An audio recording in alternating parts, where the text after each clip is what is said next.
Let's record this mother.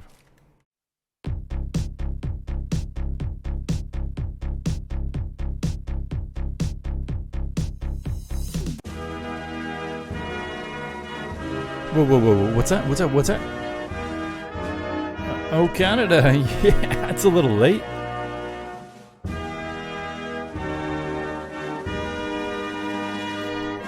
You just gaslight us, man. Pretty sure the media just told us that Canada Day was yesterday. And I'm drunk. So it could be today.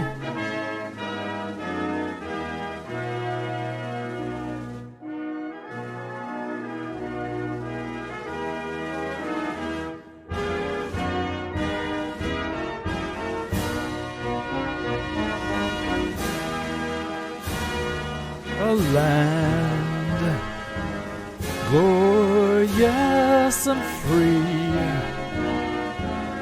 Oh, Canada, we stand on guard. Oh, I'm a good singer, man. Oh, Canada, we stand on guard for thee. Awesome. Oh, hey. It looks like Rocco's taking it down. Rocco W. Always the intro for Fauxtaku Lounge. At least been that way for a year or so. Awesome guy. Link in the descriptions. Alright. It's time for my face. Hey. A little bit of a dance. Welcome to... Hey. Is the music still going? I will turn that down. No, we're going to dance for a little bit. I'm a good dancer too. I'm as good dancer as I'm a singer. My sister said. That's what my wife said. I didn't even do the head thing. You know, I can't get enough of this song. Don't matter. Alright, we're just going to turn that bad boy off. Yeah, alright, that was awesome. Alright, so we've had a couple troubles. As you know, this thing was supposed to be originally a stream. And then it turns out that I couldn't stream it. Internet errors today. Yesterday, there were all sorts of audio errors. My fault. Figured them out, by the way, thanks to a couple of lads in the chat, and then a whole bunch of fierce googling and all that, or DuckDuckGoing or whatever. But yeah, it's been kind of trouble. Now the trouble now of releasing this video, which was supposed to be done on Canada Day, and the title is A like EH response to Amos, you know, which was a clever title, but now it's not clever because I'm talking to someone who ain't. Well, it's not even Canada Day anymore. It was early by the time... the first time I put out was early anyway, so it's not like the date thing is really working for me anyway. But anyway, Amos Barnett, or Currawong, as you will know him, has done a great video, which is entitled 5 Things I Don't Like About the Audiophile Community. And being Amos, I would say it's rather like even keel. He's not going all over the place, and all the points are salient and important generally for us. Now, there are 2 places I think possibly I disagree. I've seen this video a million times now because I've failed the stream a million times. So, I should be a pro now. Any mistakes are totally on me, and there'll be mistakes. I may be trashing this video. Another thing, I'm off topic already, but keep in mind this. Evidently, when I use browser source, for some reason, if I don't keep moving the mouse, his screen will just pause. You'll hear the audio, but you won't see anything on the screen. I don't know why that is, and for that reason, I don't know. This video is gonna be one to live in the legends. Like, if this channel survives, what I mean is if I don't completely just lose all hope of going forward. Like, Nathan, you tried this for so long, why couldn't you figure this out? If there's still hope left in me and I keep doing this channel, then I'll look back on this and this will be a real page turner for me, or bookmark or whatever. Because it's amazing. Anyway, the video is going to stall here and there. You're going to hear his voice. You're not going to see him moving. He doesn't do a lot on the screen anyway, so that's all right. Anyway, Amos, I want to say friend of the channel, but this is a small channel. We don't got a lot of friends. We've been on his channel once on a stream. His stream worked, no problem. He knows what he's doing. That was a couple of years ago. We were just talking just general head-fi stuff, and I think cameras as well. And yeah, anyway, met him a couple times in real life. Good guy. Always there at all the head-fi meetups. Just solid dude. And I guess that's it. That's, you already know him. He's a bigger channel than me. More popular guy than me. It's all right. It's all right. I'm not in this for popularity, no. I'm in this for the I'm in this for you guys. I'm in this for you, to just really educate you, because no, that doesn't sound right. I'm here because I don't know. Whatever. I'm here because I want to remain relevant. So honest. So honest. I want to remain relevant. So I have a channel that no one watches. That's how you do it. That's how you do it. All right. Anyway, let's take it away, Amos. See if I can get this guy going. Boom. Oh, wait. I think I got to start him up. Interact. All right. It's actually a bit of a rant. It's the 5 things I most dislike about the headphone or kind of audiophile community I'm in. Let me guess. Not enough women. When there are women, they're hiding. Too many anime avatars. Whatever happened to biodynamic? It's a good one too. And you can't count how many drivers are on one hand anymore. That's my list. All right, let's see. What's he say? And these are, everyone has their own idea about the worst things about, online audio and reviews. Are we off topic? I just gave you my list, man. Where's your list? Oh, by the way, as a friend of the channel, or whatever you want to say it, I have really nothing bad. I've got, of course, nothing bad to say about Amos. He's star. His list is great. As I said, there are a couple places, however, I think one area that basically I thought when I first saw this video that he was indicting me, and then you'll see throughout the video that it's actually not happening. By the way, awesome hat you have just like this. It's got like customization that happens when you sweat. Not a lot of hats have that. So $20 shipped your way. I'm not joking about the hats. Jeez. Locally sourced, local artist that lives in this house, sits in this chair sometimes, does really horrible live streams. So $20, that's including shipping anywhere you're in the world, except I don't ship to Africa. Probably, I don't know. Wherever you get like reliable postal service. Okay, come on, let's get this done. All right, bring it back, Amos. Got nothing bad to say about you, but there's a couple places in your video that I was just a little bit worried about. We'll get through it. All right, let's go. And all that kind of thing. But this is my kind of top 5 worst. At the bottom of the list is kind of a very simple one, and it's not a difficult one to solve. It's kind of number 5, seeking the wrong things in audio. And of course, people come into the hobby and they don't know what to look for, and they see certain things being kind of considered, you should do this or do that, or they see things mentioned like high res, and they buy some simple gear and they think, oh, should I get high res music? Will it make everything sound better? And no, obviously, no, that won't. They're going about things kind of the wrong way around, and it's getting... I'm not sure how relevant I can really add anything, or any relevancy that I can add to this video. But, in life, you end up searching for the wrong things. Life is complicated, and life advertises many things to you. So when you're a teenager and you're interested in a girl, you're probably interested in things... Now, when you're a 40-year-old, you're still going to be interested in things that originally interest you in women early on. But after you're married, you realize that not all of those things that advertise themselves just to your eyes or your senses are things that will do the best in the long run. So that's my 5 cents. All right, come on. Let's get this video going, man. A basic understanding of what things make a difference primarily, such as different headphones more suited to your music, and adjusting to how loud you listen, and probably not listening too loud, and buying stuff that, if you're down in the low end of the range, like you're buying a cheap portable player and you want to use it with full-size headphones, knowing that you needed a bit more power. So it's kind of really... All right. You know what? I do kind of have a problem here. Power is not an easy subject. As we know, a lot of our members, our community, will advertise the fact that you do need a lot more power for headphones that are not like these portable ones, but like proper 600 ohms or 300 ohms or even 120 ohm headphones, or planar dynamics, I think, yeah, like that. Ones that are not as sensitive, that require more voltage rather than current. And you know what?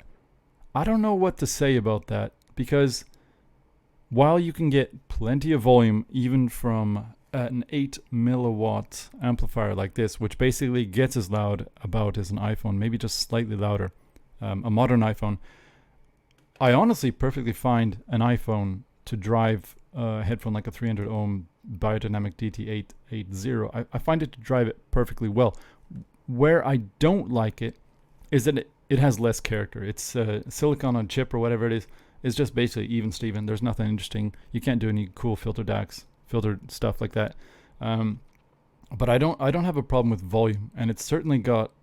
And it's not just volume, dude. There's like the headroom and all that. Well, I don't have a problem with that either. I don't think there's a problem with distortion. I think you're getting plenty of imaging and all that. I think it really does come down to, I'm pretty honest here, I think it comes down to, not placebo, let's not use that word, but it's psychological. You don't have a massive amplifier supplying your headphones, which you know to be insensitive. You have a tiny little thing that's smaller than your headphone that you can put in the headphone cup that is supplying the power. And for that reason, you'll probably hear, you will hear that it's not that powerful. Even if you then later listen to an amplifier at the same volume and you're basically getting the same output. So I don't know. Anyway, but yeah, he's right. You don't want to listen too loud. You're going to blow your ears. So be careful there. Absolutely be careful. And high res, it's quagmire, man. All right, let's go. Really, it's like back when I used to do help people online with computer stuff. People who'd have a computer problem and they thought they knew what the solution was to their computer problem. Oh yeah, by the way, happy Canada Day, a day late. It's a Japanese beer to say kampai with a K-A, kampai head Canada Day. All right, guys, kampai, have toast. Happy Canada Day, whatever, yeah. Oh, sorry. That's good. And they'd come in and ask for help with doing the solution. And you'd ask, why do you want to do this? And they'd tell you, and they say, oh, that's actually not the right way to go about solving your problem. What you'll think is a solution is actually something different. So that's kind of a fairly minor one on the bottom of the scale. And but educating people in where to put their priorities is kind of difficult because audio has become so much more complicated than it was 10 years ago. The number of brands. All right. Sorry about that. Wrong slider. Hope I didn't do that before. Hope things are working. All right. Couple true things here. And I think one kind of false thing. One, I'll just address the false thing. What I think is false. I don't think we necessarily have to address or educate people about what to think is important, etc. That will always change. We're going to come back to that probably later in the video. But that's always going to change. What's important today in the audio world is going to be different from what's important tomorrow, even if the basics are the same. Even if it's all just down to DAC or source DAC, headphone amplifier, and headphone.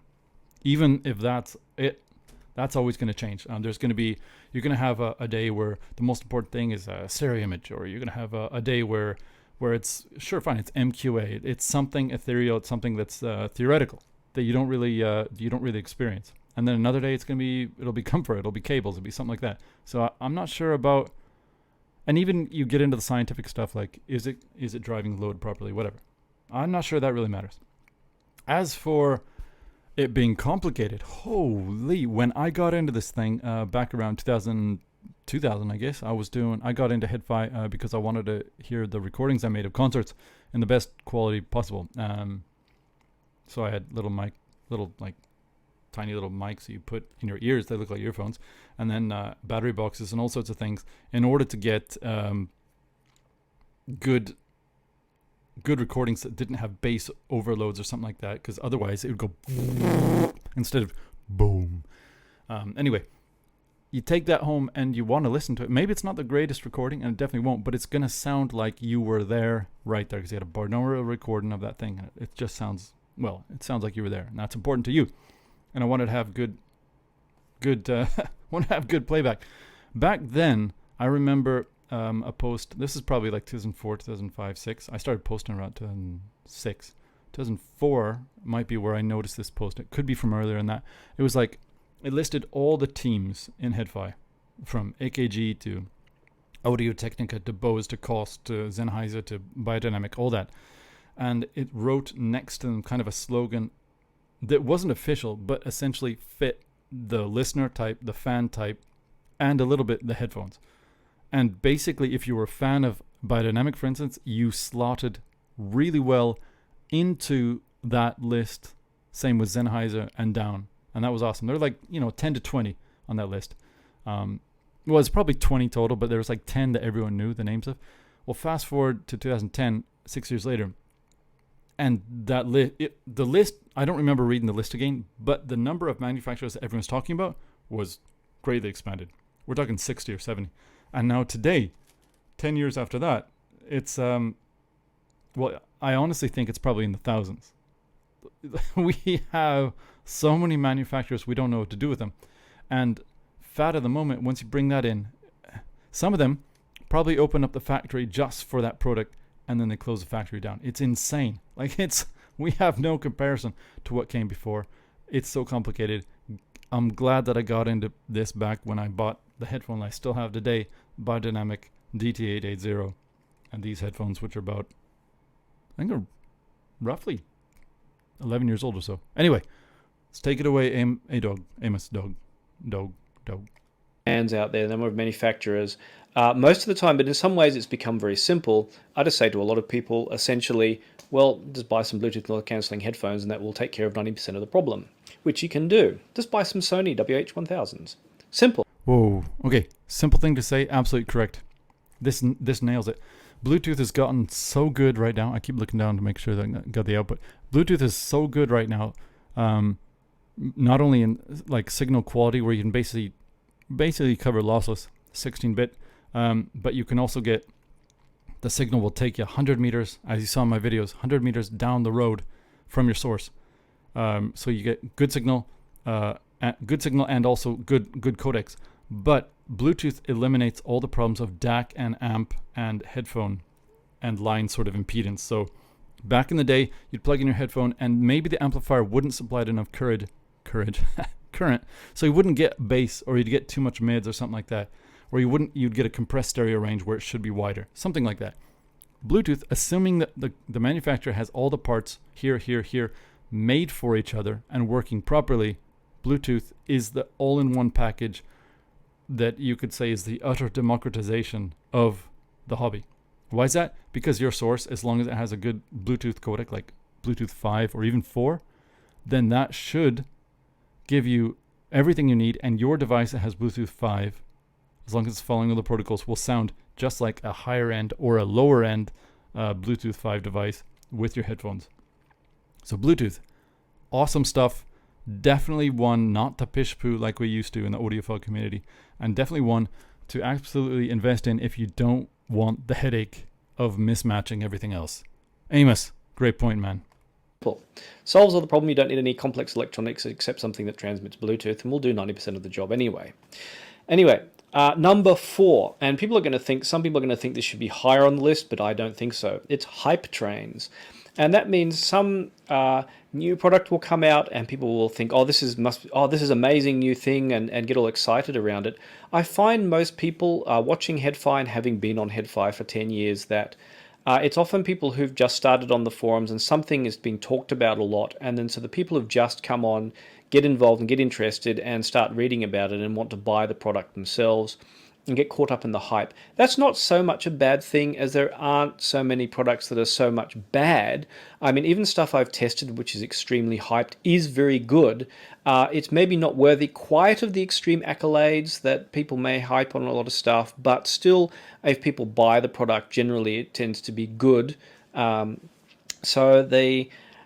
more so that my dislike of hype trains is where I come into number 3, and that's one of the hype trains around things that measure really well, and it's because of bad and... Okay, got a couple of things to say here. I actually, when I started this hobby, I was a little bit, of course, probably like everyone else who's new into the hobby, really was into the sort of hype train. Back then, I think it was like a Sennheiser. There was like a Sennheiser and a Creative that used the same shell. I don't know if the drivers were the same. Everyone assumed they were, and then some people are like, no, they're not. That's impossible. So I don't know how you want to treat this, but like that was the hype train. I think the Sennheiser was like $90, and that was an expensive earphone back then, pretty expensive. And the Creative was something like 30. So I imported both. Actually, I had both, and I couldn't get them in Canada at the time. Happy Canada Day, by the way. And yeah, they were on the hype train. And after that, I did succumb to, let's see, there was the Victor JVC FX.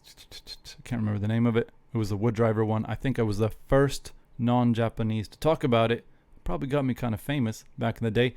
And there was a couple other ones, and I got into them. And they were, gotta be honest, back then, most of that hype stuff was freaking amazing, because not only was it, some of it was a little more expensive, like the JVC stuff was like $160, which is not cheap, and I would even still kind of frown at that price at the moment.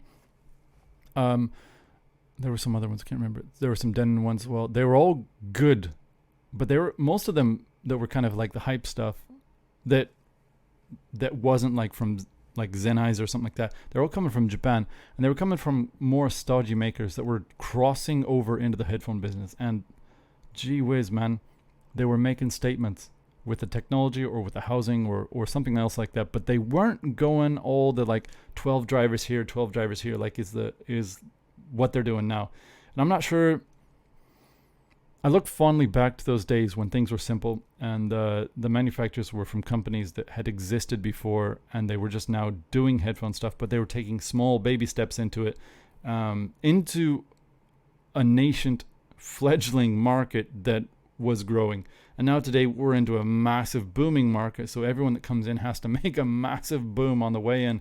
And I'm not sure what I think about that, mainly because, and I guess you could say I'm kind of an environmentalist. No, I'm not. I'm just like a normal guy, but I don't like the idea of buying something because it's cheap and then not maybe staying with it that long. You get onto the next hype train, the next hype train, the next hype train. And after 10 of these products, we spent $400 or more because you think they're cheap, but they add up to more, but then you only end up using one, or the other ones you throw away or something like that. I don't like that idea. And I think the market today not only is more complicated, it's also more cynical, and it's a little bit more kind of grossly capitalistic. Let's move on. All right. Misleading science. Now, there are people who have posted about this with showing how measurements can be manipulated and adjusted. And back when I started, I thought, why isn't, like, for example, digital? Why isn't digital just ones and zeros? And why can't I just use the cheapest optical cable from my my computer to my DAC, and why won't it work perfectly fine? So I was argued for this a while until I had bought a cheap optical cable for the DAC I had at the time.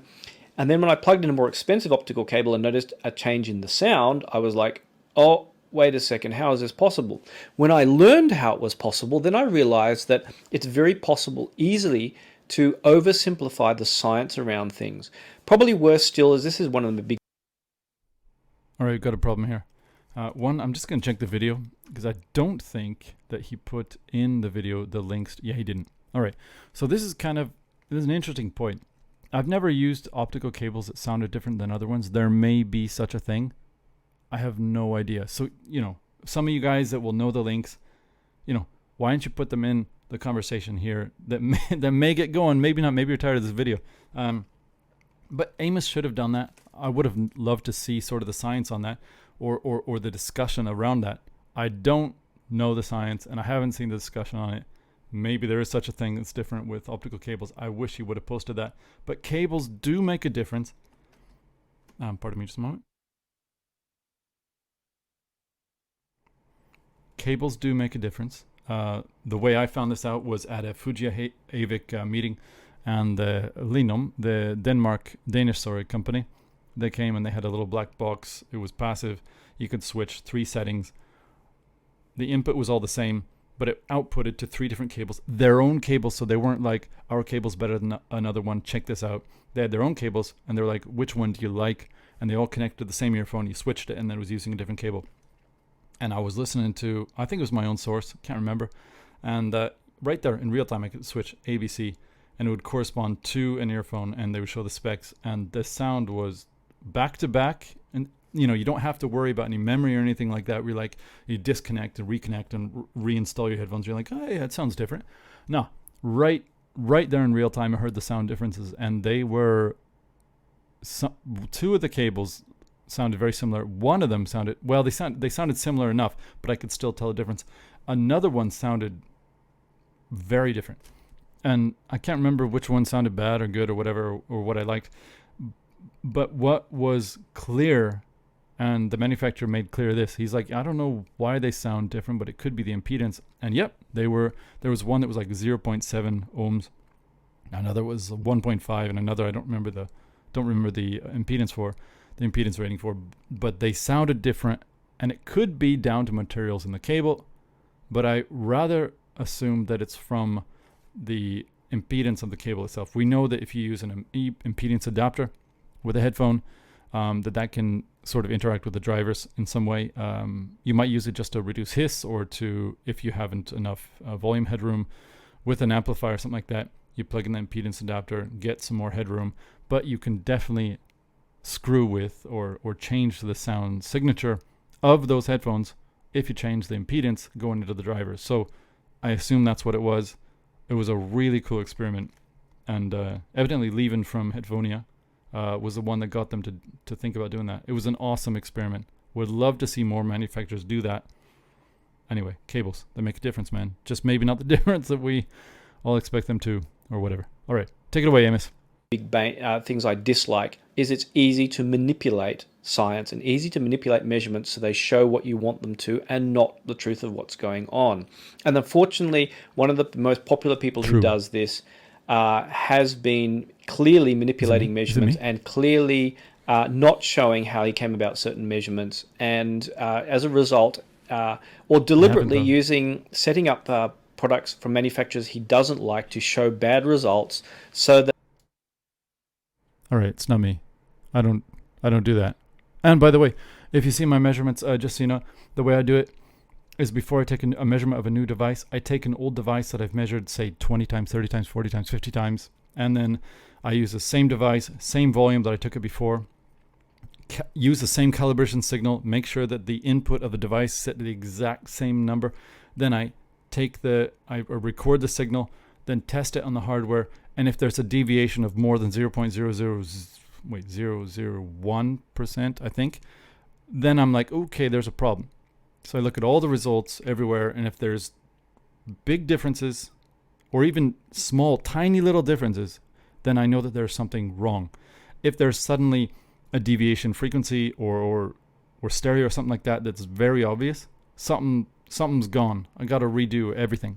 So I make sure that one tests exactly the same as when I tested it years ago before I take a new test.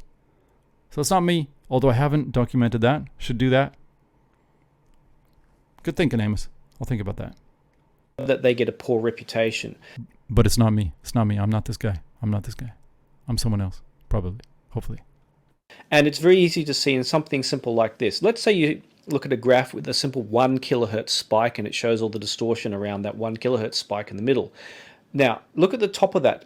You often see some of these graphs overlaid, and you'll sometimes see that they're measured at minus 3 dB. They're measured in reverse, from 0 downwards. So it's not me. That's freaking awesome. I'll tell you why.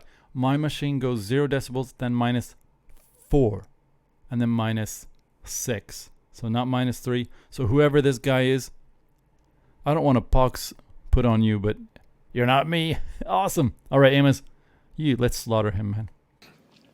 They're showing how much below for the full power signal you have kind of distortion artifacts of various kinds, depending on the measurement being taken. So often they're measured at 0 dB or minus 3 dB. Now the thing is, when you have people doing stuff like they have one graph which is taken at 0 dB and the other one is taken at minus 3 dB because they want the one product to look worse, they'll put one at 0 dB. That means it is going to show higher distortion, obviously, than the one taken at minus 3 dB, and you can it's very easy to verify this yourself, as people have taken measurements with both 0 and minus 3 dB to show how this changes. And why would anyone do that? Why would someone do that? If it's so easy, and hey, I'm not slagging off Amos, he's right here, but why would anyone do that? It is very easy to take. Anyone with a sound card that has an an audio input can test this themselves. Make sure that you have the limit of your recording software and your input so close to the threshold of well, basically it's 0 decibels, and let's say your signal coming in is like this high, it's gonna clip. And if you take your recording and you do your measurements around that, it's gonna clip and it's gonna mess up the entire signal. It's very easy to see, and I guess totally easy to cheat. Who would do that, man? That's so messed up. Let's slaughter him, Amos. Let's take him down, man. We don't need none of this. All right, let's go. And so it shows one product with the overlaid graphs. You can see clearly that the product the person wants to favor has been measured at the lower rate, so it shows lower distortion. It's really bad in manipulative science. It's really bad for everyone that people are doing this. And okay, so one thing here. Science is manipulated, has been manipulated, and will be manipulated in the future by scientists, by statisticians, by news, by you and I, by everyone. It's not some ethereal objective thing out there that's like God. All right, so I don't know about this point, to be honest.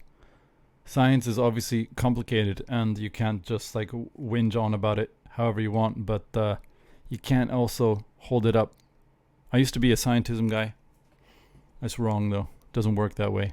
I wish it did. The world would be so much simpler, man. All right, let's go. There's a great post I'm not going to link to, but a guy who is a professional whose job is... Well, come on, man. It'd be nice if you linked to this. I'm sorry to like interrupt this game. Come on, it would be nice to if you link to this stuff so we could see it. If you link to that right now, we could all enjoy the post. And he's right. I'm sure you're right because I read your stuff. It's good. All right, but come on, link to this stuff, man. Is to professionally measure equipment, has posted how it's very easy to make a product look bad just by simple things, by using the say passing stuff through the Windows mixer, which might increase distortion or what have you. Very simple ways of making a product look bad in measurements, and without showing exactly what settings the computer had and the measuring gear had. No matter how expensive your measuring gear is, it doesn't matter if you buy the best analyzer in the world. If you are doing stuff to make the measurements look bad, like you're running the interconnects for one product across the power cable, or who knows, there are many different ways of making measurements look bad, then it's really bad for everyone in the industry. And getting, trying to create hype around this by, you can easily tell this because often they will trash particular manufacturers when they do this. And this is where my... All right, this is actually pretty cool. In the camera world, even the bicycling world, and I assume the car world and beauty world is the same everywhere you go. It's one of the reasons why I used to be kind of against tribalism. I was like, tribalism's all messed up, but now I think about it, everyone's tribal about everything. So the way you sort truth is difficult because you're going to have to just know that everyone's tribal all the time. There are people that pretend not to be tribal, but they are. But they're tribal some way. So it's kind of tough. But yeah, you're not going to be able to get away from this. Someone is going to pretend not to slag off, whatever, but you're gonna do it. Everyone has their limits. Everyone has their non-tribal portions, and then they hit that one port. Suddenly they're tribal. So I think, Amos, I think you're being a little bit hard on us tribalists. And you're a tribalist too, just different type. That's all right. It's all right. Let's go on. My next thing comes up is what I call the number 2, which is obsession with people, say with manufacturers or particular ideas such as low distortion, obsession with things like MQA, obsessing with what particular people do or particular ideas. That can be very bad for the hobby, and I find it probably one of the biggest problems. For example, the discussion around MQA lately has been quite toxic in many respects. MQA, a little whole video on this, was originally advertised falsely advertised. I got involved in MQA discussion like a week ago. It went nowhere. There were a couple of people who were like upvoting my comments, and then another couple of people that are upvoting my interlocutors' comments, and this is at Facebook HeadFi. Basically, I was like, MQA is cool, man. It's great. If it pushes the mastering quality of remasters up, it's awesome. But there's just no way, unless you're taking a high-res album, dither down to 16-bit, there's no way to test them back to back to see if it's better. 1, 2, high-res is all about volume. It's not like comparing a 45 megapixel Canon EOS R5 to like a Canon 5D Mark II, 21 megapixel. It's not like that. You're not gonna see something or hear something with your ears. It's all about volume. Eyes see light, ears hear loudness. They don't. It's different. And 16-bit has a ceiling of 96 decibels, and 24 has a ceiling of 144 decibels. And if you don't basically exceed 120 decibels in all those categories, 24-bit has no theoretical advantages over a perfectly recorded and dithered down from 24-bit to 16-bit file. This is nothing. So, whatever. That's it. This is being lossless. And then, of course, you can still see the old articles in audio magazines which show this. And you'll have these people who have vitriolically pointed out all the flaws with the MQA and all their arguments, and also people who have vitriolically tried to discredit everyone who has criticized MQA. And it's an encoding format which has complex issues, but because of its complexity, the people's obsessions get caught up on simple ideas like lower distortion is better, or this sounds better, or cables are all rubbish, or only trust your ears, or all this kind of thing, where the truth is kind of more complex than that. And because of these oversimplifications, like choosing purely objectivist thinking, purely subjectivist thinking, these extremes, just like extremes in society in general, are really bad and do damage to the industry. All right, got a problem here. No one is purely objective and no one is purely subjective, and no position is either, right? They're always a mix. So I think I'm having a problem here because I've met no one in any camp that's just 100% subjective or 100% objective or 100% tribal or non-tribal. It's always a mix, always a mix. Even those people that pretend not to be, they're mixed. Second, extremism is important, and extremism defines the center, where the center is defined by the extremes. And what I mean by that is your opinions on audio today that may seem centrist were yesterday's extremism or tomorrow's extremism. The center is always extreme from another perspective, always.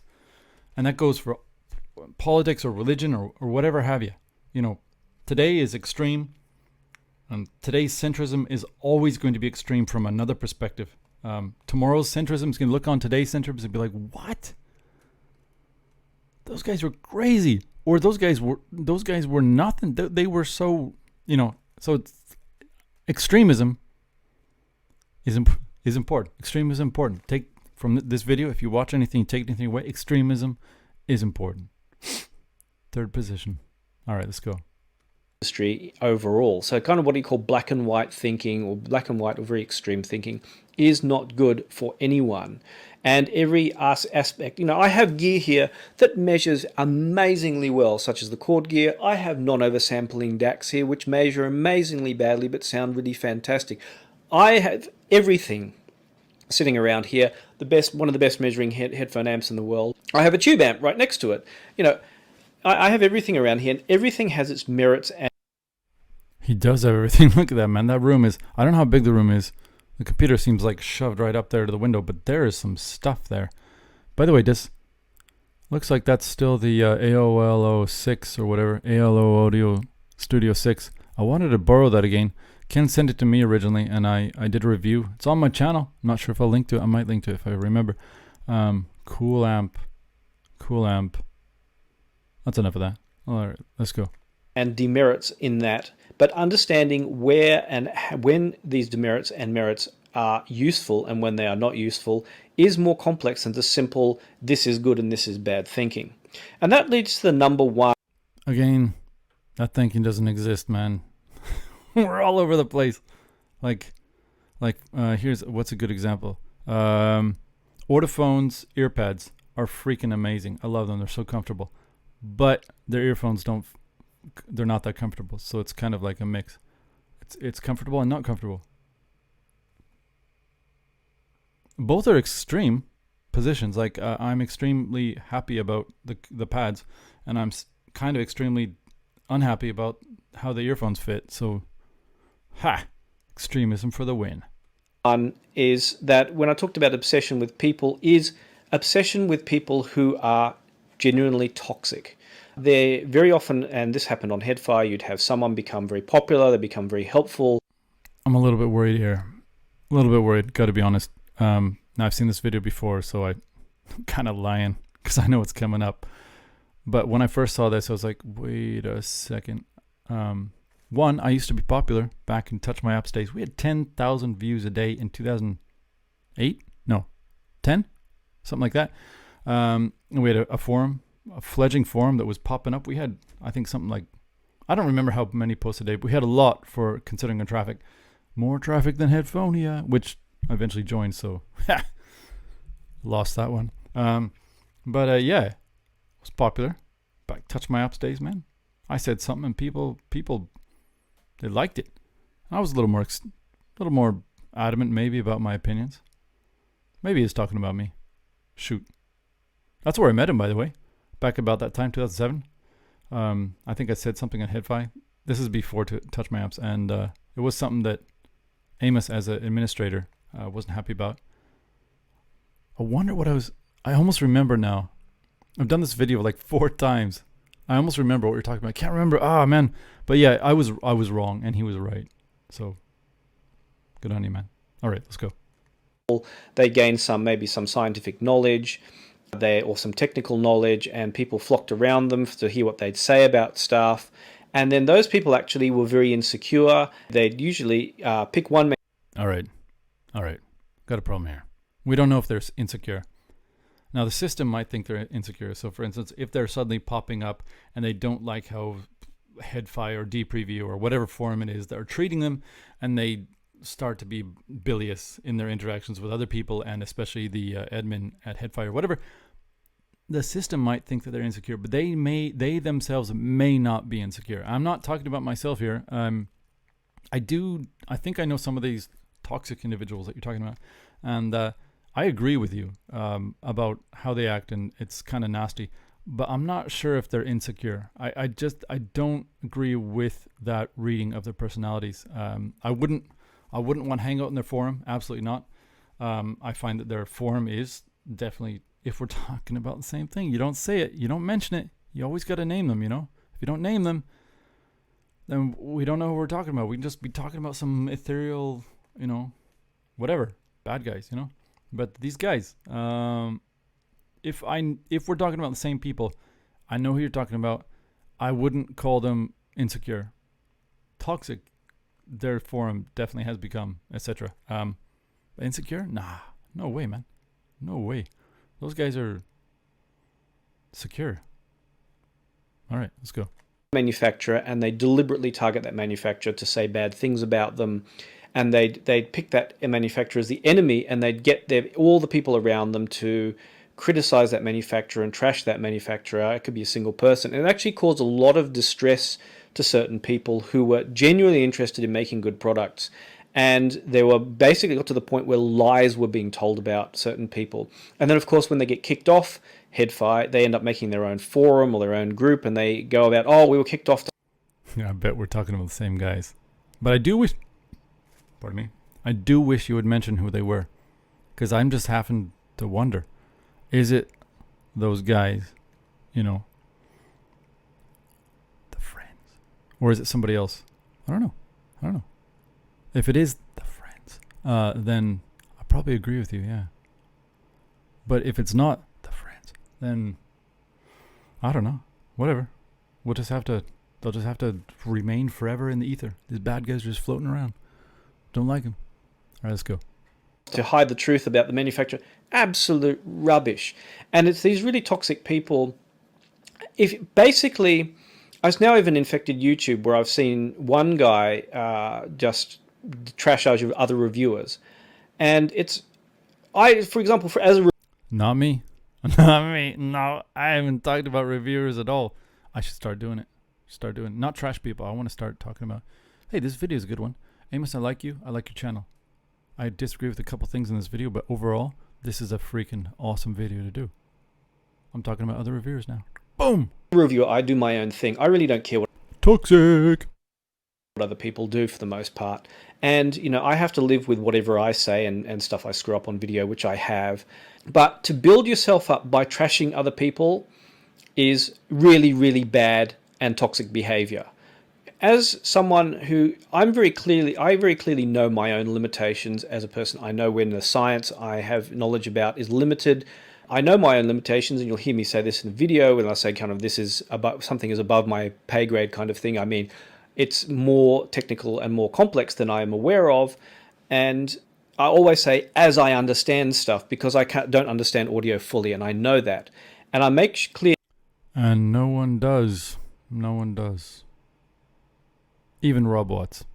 Although he knows, he's as close to like omniscient as Rob Watts.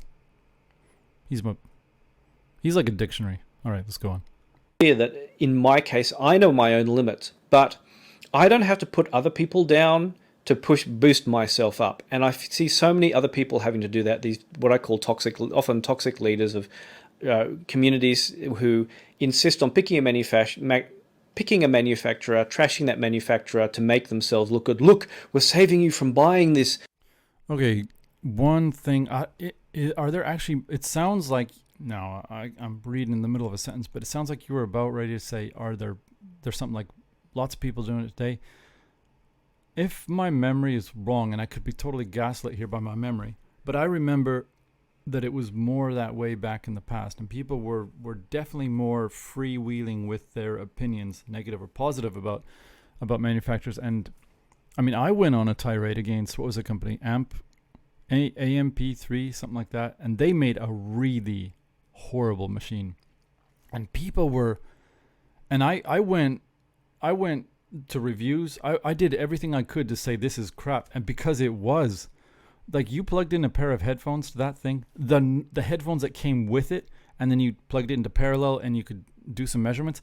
The headphones that it came with, it couldn't even drive properly. The little Sennheiser things, or Sennheiser fakes or whatever. It came with those things and it couldn't drive them properly, which meant, I keep hitting this bloody thing, which meant that you would lose your bass. And people are like, it sounds so clear. Well, of course it does. There's no bass. And then it hissed like mad. And then it bricked. And they wanted $300 for it back in the day when like DAPs were not that expensive. All right. So, by the way, this is not like a tracking device. I got tennis elbow, evidently. And tennis elbow comes, a lot of people who play tennis are affected by it. I don't play tennis. The other people that are affected by it are middle-aged women. All right, let's go on. It's depressing. Products from this evil manufacturer who has terrible measurements on their stuff or whatever. And it's really amazing how they go about, again, they do everything that is kind of bad on my list. They encourage people to seek the wrong things. They encourage hype trains around products who are from people who they like or from their friends, if they're friends in the industry. And MQA is a huge example. All right, what's wrong with that? I got some manufacturers that I really like, and the people that do them, that make those things, that I really, really like. And if the things that they make are good, why not hype them? I mean, very, very honestly, Campfire Audio, I love their stuff. The only thing I don't like about it is the fit isn't the greatest, and actually the fit really needs to get fixed. But a lot of their new ones are a lot better. The rounded edges, etc. But man, the sound is good. The branding is freaking incredible. Build quality is amazing. All that. Anytime anyone's like, "Hey, where can I find like a really a good American hi-fi manufacturer?" I'm like, Campfire Audio, Oregon. And I know them. I don't know. Like, don't review their stuff a lot. I don't have the best relationship as a reviewer with them just because I'm small. Probably, I don't know what it is, but they're awesome. I recommend them all the time because I like them. I think there's no problem with that. I think this idea that I don't know. I like this video, but I think this kind of we recommend what we like. We recommend who we like, If I meet a friend who's like, "Hey, I'm looking for a board game group," and by the way, I know a couple, and you'd be like, "Well, I know 5 different board game groups, but those guys over there, those guys, they won't let you in because you're too tall or you're too whatever." I'll recommend someone that I like that shares other interests, other desires, apart from, this person go in. I'm going to recommend the people that I like. I don't know. It's not a good analogy. Maybe not. Who knows? All right, let's go on. Example of what happened to the audiophile press. I'm very sure that the whole MQA thing came about in the press because they trusted everything their good old mate Bob Stewart said and everything their mate. Bob Stewart. Who's this guy? I want a link. No. Bob Stewart said wasn't quite correct and often sometimes was blatantly not true. But that's another thing altogether. And this is Bob Stewart. He's a toxic guy, I guess. We'll take care of him later on. Out in the back. You and me, dude. Boom. And they promote bad and misleading science. MQA is a poster child of this. People posting measurements with different levels on each product to make one look more distorting than the other is a poster child of this. That's messed up. That is so messed up. Freaking awesome point, dude. Their obsession, again, with certain manufacturers or certain ideas being correct or being wrong, such as some of the measurements claiming stuff wasn't capable because, making the arbitrary fact made up. NWAV guy is an example of this. Oh, everything below minus 95 dB. Okay, I was a little bit worried there. I was a little bit worried that I was on that list right there, but I'm not. I never said nothing about 95 dB. However, gotta say this, I've appreciated a little bit of what NWAV guy did for the industry. He sort of cracked heads over he cracked my own head about RMA. I knew that was a problem already. I try to make sure that everyone knows that I do things this certain way. But I think he did good, and I know that he really disrupted the industry. And I would never have thought of him as a toxic individual. In fact, I think of him more like a Mencius Moldbug character. He just comes out of the woodwork, says his truth or whatever you want to say. And some people are affected by it and others are not. And I don't think that the things he said are really negative in terms of how it affects people manufacturing things going forward. So whatever. Is inaudible. So the fact that my ODAC has huge distortion spikes below that, it is irrelevant. No, it's not. It's an absolutely rubbish DAC by general standards. It was just a cheap thing. Albeit $99 it was fine, but still. All right. I didn't like the ODAC that much. I tried it. I think I borrowed it from head pie guy, Matt Damon. Borrowed it from him, and that was cool. It was cool to be able to borrow it, but I didn't fall in love with it. Sounded all right. I think the O-amp or whatever it was had a little bit of too much noise for me, and I was annoyed by that, considering it was done by NWAV guy. However, the DAC, I don't see a problem. If there are those spikes and distortion, I don't see the problem if they are actually inaudible. What I mean is, did you hear them? Because you're complaining about them right now. I'm annoyed by distortion on paper, but if I can't hear it, I don't really care, to be honest. If I can't hear it, and minus 95 decibels, I don't think I'd hear that in a song when music is playing. I don't think I could hear it from in a test song either. So I don't know. NWAV guy was he was an interesting phenomenon. Made me think about things a little bit differently. I think I became a little more forthright in how I did things. And I can't imagine that he negatively affected manufacturers. But calling out the minus 95 decibel things, not sure that's the best way to do it, but who knows? We'll see. Anyway, let's go. It's that kind of thing people obsessing about, and here's an example. Distortion down to minus 140 dB. Well, I mean, the difference between 120 and 140 dB is nothing. It's an irrelevantly low measurement. That I'll get into the review. That's true. Of that. It's the toxic leaders, in my opinion, are the ones who assemble everything that I don't like about this hobby and can bring it all together into one box. So that's my 5 things. So the things I recommend people look out for is, and this is a reason I really like Amos. He'll do his critical piece, and then he'll give you things to look out for to reverse the critical thing. So this is one of the reasons I think his channel not only is worth a subscribe, but his opinions are really worth listening to, because listen, I don't think anyone's on the center. I think extremes are important. But the way he does his stuff often will leave you with a way out a little bit. So let's listen. You'll see these people, if you point out that they're wrong or there's something wrong, they'll justify what they say, they'll try and defend what they say. They go nuts, basically, or they try and destroy the other person who's criticizing them, which is very often happens. And you'll see it's a thing to look out for, and there are millions of articles online how to look out for toxic managers, toxic people in the workplace. They have much the same kind of traits as those people. So, for example, if I say something that's wrong, you tell me, or if you're something you disagree, I'm happy to have people disagree with me. For example, but you'll see these people, if you disagree with them, they'll say they allow disagreement, but if they make any comment which disagrees with what people says, nobody will criticize them. You'll find that because they'll just get hammered by all the other people who do agree with the toxic leader. So, all right, I may have said that too soon. All right. I guess this is kind of like the dichotomy of the free speech person versus the non-free speech person. Free speech person, like the person that says they're for it, who in reality isn't for it. And I think that generally describes most of us. And then the person who's on the face of it not for it, but maybe sometimes they end up being more open to criticism than the other ones do. Myself, I find that when people are critical of my opinions, I'm generally okay with it, and I can generally interact with that person on the level.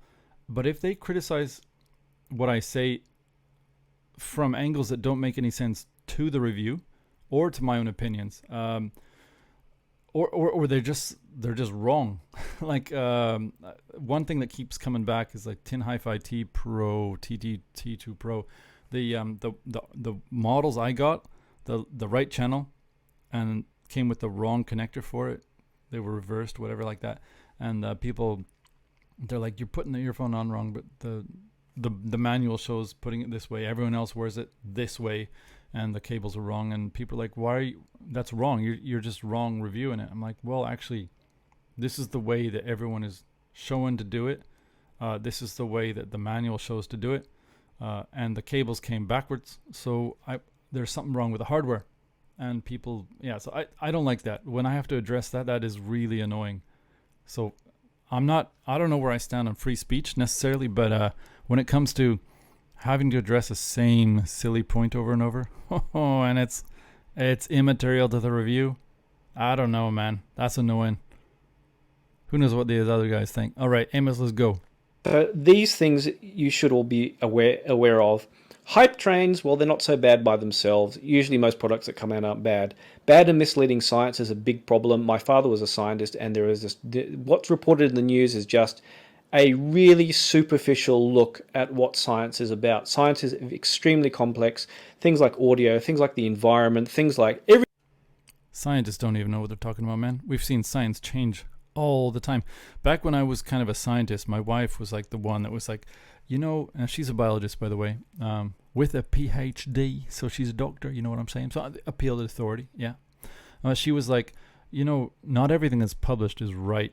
I'm not a scientist, right? I'm the regular Joe, but I was like, of course, I knew that. But she's like, there's a huge retraction rate, even in big papers. Like, wait, what?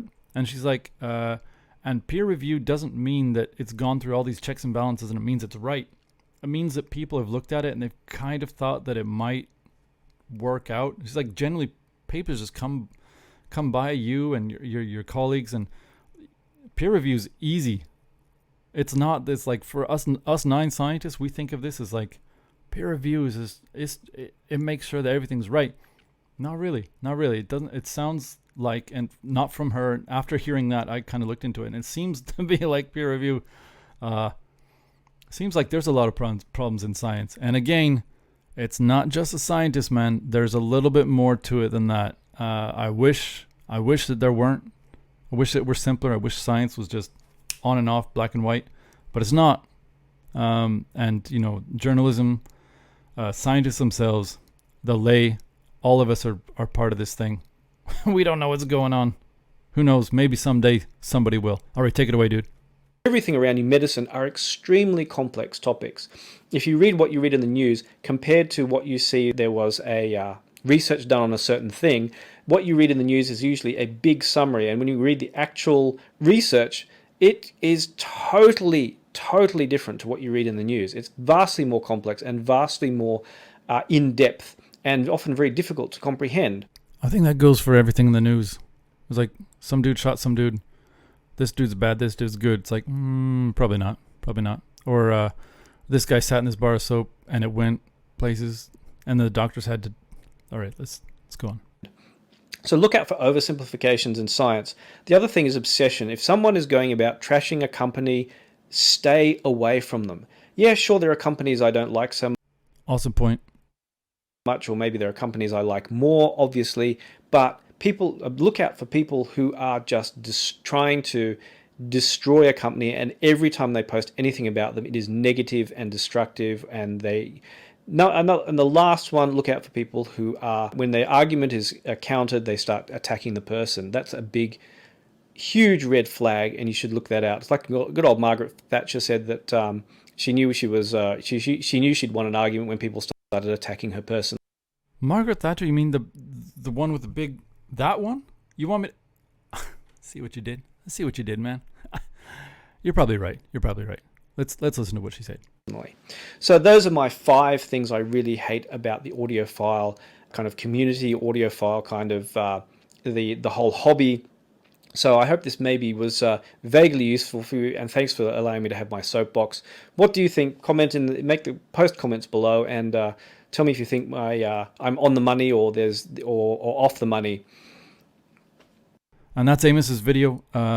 Again, I wanted to spotlight this video because they're good 5 points. There's 2 places that I kind of disagreed with. Go back to the video to check it out. But overall, those are things to think about if you see, especially if you're really active on forums and you see people attacking brands or whatever else, just follow his guidelines and you'll basically be able to stay kind of in a safer, I don't want to say centrist zone, but a safer extremist zone where we're extreme in the moment and centrist, whatever it is. Anyway, Amos, thank you very much for the video. Hope to look forward to your next video. And guys, thank you very much for watching. And I hope that this was helpful. If you want to buy hats, $20 shipped your way. I got a Patreon. Got to work on it. Been kind of screwing that up. Lost some subscribers. My fault. I got a couple of Twitter accounts that I don't use enough. I'm not the best follow at the moment, but I'm working on it. So guys, thank you very much. I hope you have a great end of Canada Day. This is totally late. See you guys later. Bye-bye. Oh, wait. Let's go out with some style. Bye. Wait. No, we gotta turn that off. Yeah, there we are. And then we just go. God, this must be crazy. No, Air Canada. No, Oh Canada. Yeah, there we are. Boom.